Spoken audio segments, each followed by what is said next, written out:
Good afternoon po, ma'am. Ako po si Jemima Odea Conanan from BSN2C, College of Nursing. So, pwede ko ba bang matanong kung pwede kayong ma-interview about kay Rizal? Okay lang po. So, eto po, may mga tanong po ako na about po kay Rizal. So, una pong tanong is, bilang estudyante, ano sa tingin mo ang ugali ni Rizal na pwede nating tularan? Masipag po siya mag-aral sa iba't ibang larangan po. Okay, so susunod po is, bukod sa pagiging matalinong estudyante, ano sa tingin mo ang magandang katangian ni Rizal? Mapagmahal po siya sa bayan, yan. Then, last po, ano-ano sa tingin mo ang magandang halimbawa na dapat natin tularan kay Rizal at bakit? Magaling po siya sa time management, di po siya nagkakram. Bakit po yun yung napili nyo? Crammer po kasi ako. Sige po, thank you po! Bilang isang estudyante, ang magandang ugali na pwede natin tularan mula kay Rizal ay magiging masipag niya sa pag-aaral na dapat mayroon taglayang isang estudyante ng ganong uri o ugali upang magtagumpay. Bukod sa pagiging matalino, isa rin sa magandang katangian ni Rizal ay ang pagmamahal niya sa kanyang mga magulang na dahil sa sakit na meron ang kanyang nanay, napilitan siya or nagkaroon siya ng eagerness na maging isang doktor sa mga mata upang gamutin ang kanyang ina. Ang magandang halimbawa na dapat natin tularan mula kay Rizal ay ang pagmamahal niya sa bayan na kung saan gumamit siya ng sining or pagsusulat upang makamtan ang kalayaan ng ating bayan. Dahil sa kanyang pagsusulat ng mga nobela, nabuksan ang mga mata ng mga Pilipino upang malaman ang maling kagawian ng mga Kastila or ang Kastila na siyang nagpapahirap sa ating bansa. So, good afternoon po. Ako nga po pala si Janelle Candelaria from BSN2C at mag-interview po sana ako ngayon to regarding sa subject namin na life and works ni Rizal. Okay lang po? Okay. So, yung question ko lang naman po ay paano mo ma-i-apply yung view ni Rizal ng nationalism at patriotism sa nursing ethics tsaka sa nursing profession? Mai-apply ko yung nationalism and patriotism by serving the country, serving the Philippines for at least like 2 years, ganun. Okay. So, yun naman po. Thank you! Thank you. Paano nga ba natin apply yung worldview ni Rizal ng nationalism at patriotism sa nursing ethics and profession? So, para sa akin, mai-apply natin tong view ni Rizal na to ng nationalism at patriotism sa pamamagitan ng paglilingkod sa ating mamamayan ng makatao at tapat na paraan. So, yung pagsisilbi kasi natin sa ating mga patients ay isang uri din ng patriotism kung saan yung pangangalaga natin sa kalusugan nila, ito na rin yung nagsisilbing way natin para makapagsilbi tayo sa bayan. Good morning po. Ako po si Jebel Claire De Castro from BSN2C. Pwede po ba kayo ma-interview po para sa GE9? Okay. Ano po yung pangalan po nila? JC. Okay. Tanong ko lang po, bilang isang student nurse po, ano po yung essential na aral na natutunan niyo po kay Rizal nung nasa dapitan po siya na nagki-care po siya sa mga may sakit at sa may hirap? So, yung natutunan ko is yung pagiging compassionate niya and caring sa mga may sakit na tao regardless sa estado nila sa buhay. Okay, thank you po! What essential lessons can student nurses learn from Rizal's life while he was in Dapitan about caring for the sick and poor people? Bilang isang nurse, maraming bagay o mahalagang aral ang maaari nating makuha kay Dr. Jose Rizal bilang isang manggagamot. Si Rizal ay nag-alay ng kanyang kakayahan sa panggagamot pati na rin sa mga mahihirap. Bilang nurse, matutunan natin ang halaga ng taos-pusong paglilingkod sa ating mga pasyente. Matutunan din natin kay Rizal ang dedikasyon sa propesyon na kahit na hindi pangunahing trabaho ni Rizal ang pagiging doktor, ipinakita niya pa rin ang kahalagahan ng patuloy na pag-aaral at pagpapahusay sa sarili upang makatulong sa iba.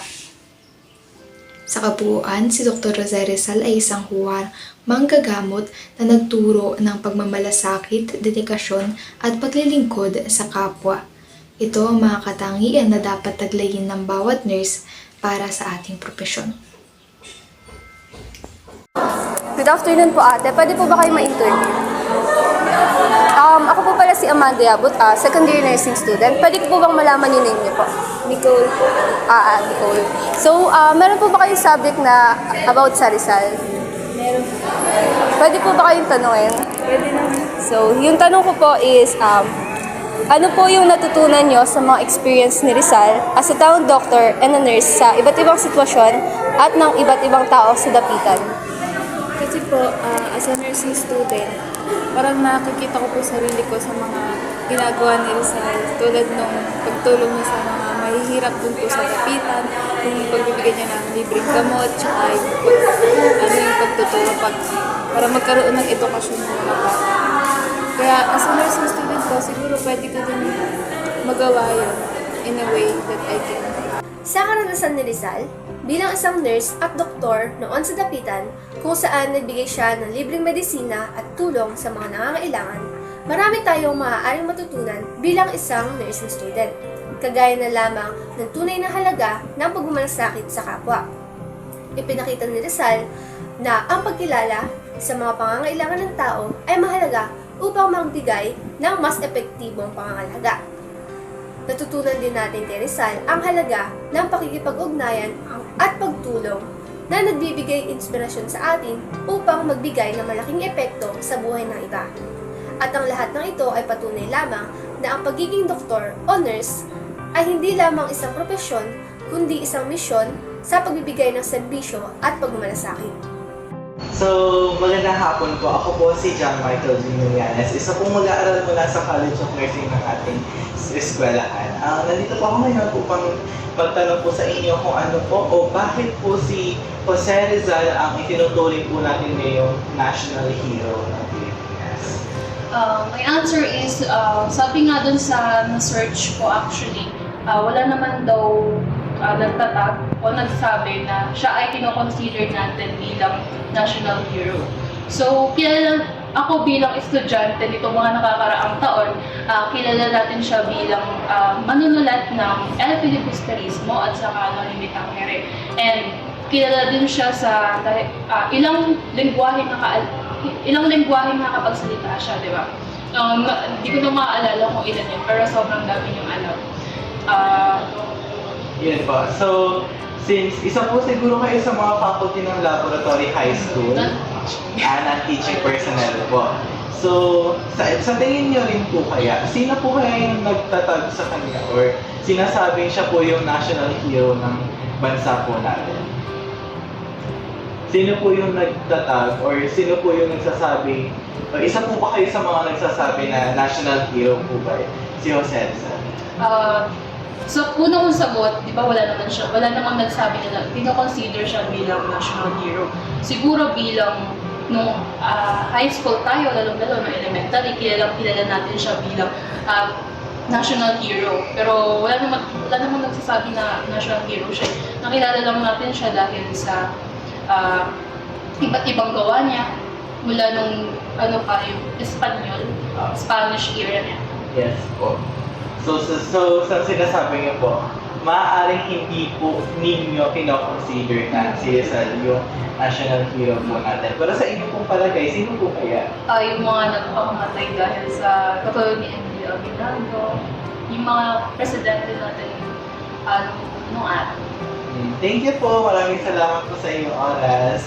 So, good afternoon po kuya. Kami po student po from NAUST po. Interview lang po namin kayo about kay Rizal po.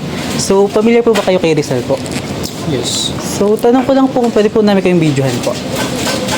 So, yung tanong po namin po is kung alam niyo po kung kailan po at kung saan po namatay po si Rizal. Ang pagkakatanda ko lang dun sa date mo, December 30, 1896. Okay po. Tapos yung lugar kung saan siya binaril, Ang pagkakatanda ko lang din, Intramuros. Ay, Intramuros po. Okay, thank you po. So, tama naman po yung date po. Yung sa lugar po is yung sa Bagong Bayan po. Opo. Sige po, yun lang naman po. Thank you po. Good afternoon po. Okay lang po may interview po kayo? Okay lang po. Ako po si Patricia po from Second Year College of Nursing po. And andito po ako para magtanong po ng tungkol po kay Rizal. Alam niyo po ba na doktor po si Rizal? Opo. Alam niyo po ba kung ano po yung specialista po niya? Doktor sa mata. Tama po kayo.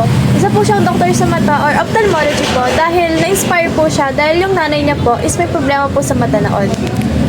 Thank you po. Good afternoon po. I'm Miss Joy Vitalantino from College of Nursing. So, may mga ilang tanong lang po ako. Di ba po si Jose Rizal, kilala po siya sa palayaw na Pepe. Sa tingin niyo po, bakit po yung palayaw niya ay Pepe po? Dahil po, di ba po, yung pangalan niya po is Jose Rizal. And then, yung kasi na pangalan is sa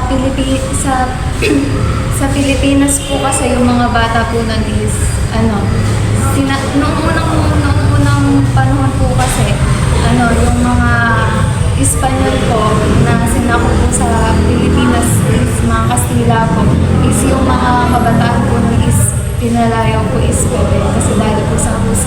Then nakuha po siya dahil sa Espanyol na pangalan.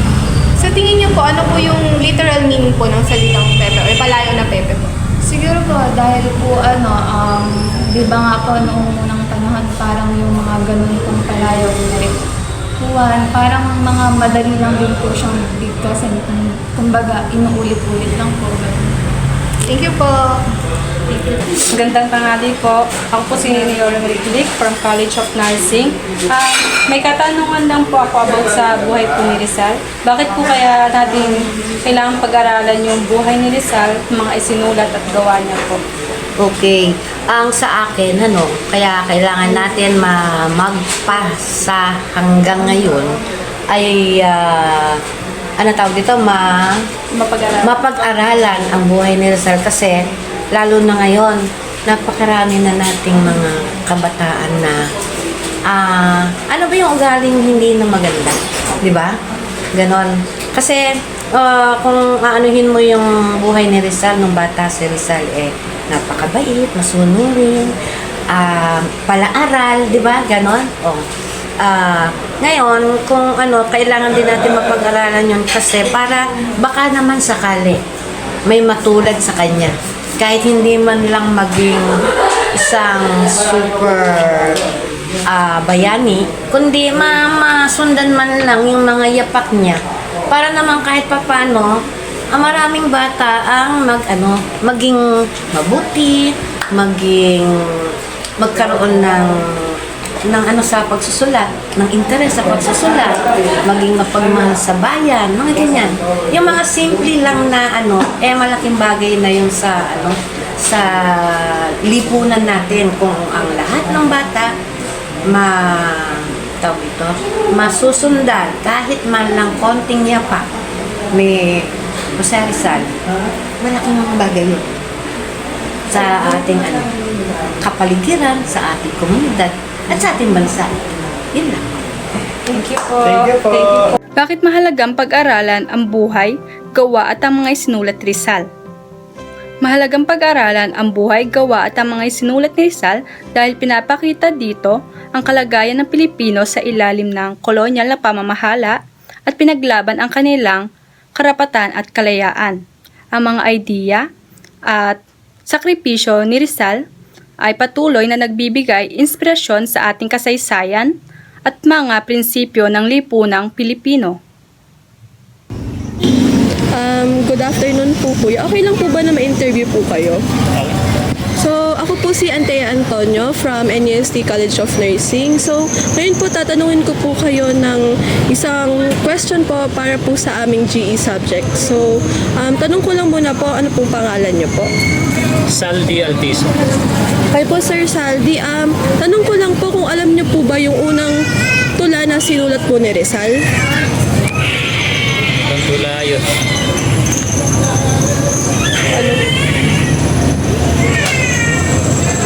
Ano lang po yung maisip niyo po kung alam niyo po? Pelipilibusterismo? So,